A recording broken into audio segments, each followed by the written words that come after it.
Good afternoon, Bob. How are you? Good, thanks. And yourself? I'm good. I'm good. Trying to hang in there. I am with everyone else actually that I shared that we're doing this interview are very excited about having you on. Everyone knows you, but we also have an extended bio. Robert Vitalis, who I'm discussing his book Oilcraft with today, is a professor of political science at UPenn and an all-time or like a long-term, I should say, mentor for me as I was writing my own book, and has been very much a stellar supporter of our project at the Arab Studies Institute, not least by offering his unsolicited article in 1995 on American exceptionalism that actually got us a lot of attention. So thank you, Bob, for being awesome. And we would like to speak with you today about your book, Oilcraft. I'll just ask you straight out, because we have just a few minutes. Why did you write this book, and why do you think people should read it? Well, I wrote the book because I've come to the conclusion that oil is like any other commodity. It has no special properties. You buy it and sell it on the world market. You don't have to do anything to access it in particular. You don't have to do anything to get it to refiners. And most of the kinds of political and geopolitical effects we attribute to it, I think there's no evidence for. So to put it in another way, people believe a lot of things about oil and geopolitics, a kind of common wisdom, that turn out not to be true. And I try to work through what those beliefs are and why they're not true, and so forth. And then the book spins out from there. Wonderful. I'm going to take a quote from your Newton review, which is New Text Out Now review on Jadaliya. And these are your own words, and I would like to ask you to comment on them if you don't mind. It says, Oilcraft is a departure as well in that I did not write it for professors or other specialists, although it would be great for use in the classroom, but instead for the left and for anyone else who cares about reversing the disastrous course of militarization of the Gulf, justified too often on the grounds that we, in quotation marks, need to, in quotation marks again, secure access, which progressives think is code for controlling oil or exercising hegemony over Western Europe and Japan, or keeping prices low or high for the benefit of big oil. We should be challenging these factitious beliefs and rather than embracing them. So this is the quote. Can you address the quote and maybe let us know if whether you think oil is a factor at all in those relations?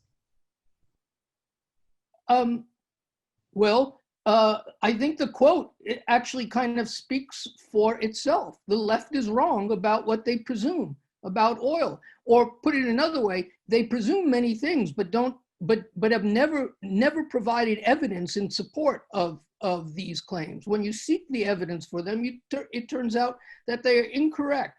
So if the US talks about securing access to oil, the left understands that that's a project of the United States controlling oil in the Middle East. I've never seen demonstrated this control that people just take for granted. Now, control can mean many things to different people, and different leftists have different arguments about what that control means. They don't all think in the same ways, but they're wrong. Okay, that's fine. We will actually be speaking more with you in a longish interview about the trajectory, your intellectual trajectory, and I will leave the deeper discussion and expansion of all these and other points until then. The Newton is actually extremely revealing. I started reading the book.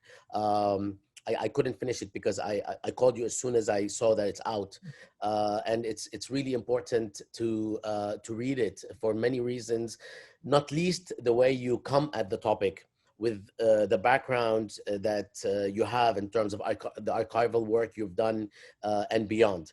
Now, can you tell me before we break? Can you tell me why you were a bit hesitant about this book being a resource for the classroom. It seems to me that it's actually extremely important for students to be reading this book. Or are you trying to differentiate between undergrad and grad level? No, I meant it simply that I didn't write it as an academic book. It is not a monograph, right? Where I use, I accumulate massive amounts of archival or other evidence or, statistical evidence, et cetera, in order to make a theoretical claim. The book is almost like, I treat it more like a primer. So in that case, yeah, I think it works. It would definitely work in the undergraduate classroom. I had my own undergraduates in mind when I wrote it, in part because undergraduates assume the following. Undergraduates have the most simplified version of what the United States is doing in the Persian Gulf. Though simplified version is wrong, the sophisticated versions that lefties have are equally wrong. But the simple version is, as my students have always said, it must be that the United States needs Persian Gulf oil ourselves, because why else would we be there in the Persian Gulf? And I work through with them why that's not the case, right? But then, supposedly more sophisticated arguments or theories follow from go beyond that point. But I don't find any of them compelling myself. Okay, I appreciate that. And I actually would love to continue this conversation and press you a little bit on a couple of points. We did have you actually lecture at George Mason University about 10 years ago, when you also talked about the previous book, the Kingdom, with respect to Aramco, and you made those points. I would love to have this conversation again with you at length, but we are leaving this here for now. Thank you for your time and for being a wonderful supporter. I'm saying this not I don't say this to everyone, but you were actually one of the people that I keep telling folks who supported the Arab Studies Journal, which is ASI, the young ASI, before anybody actually knew very much about us. So thank you, Bob, and we look forward to more writing. This is not your last book, right? I hope not. Okay. See ya. Bye-bye.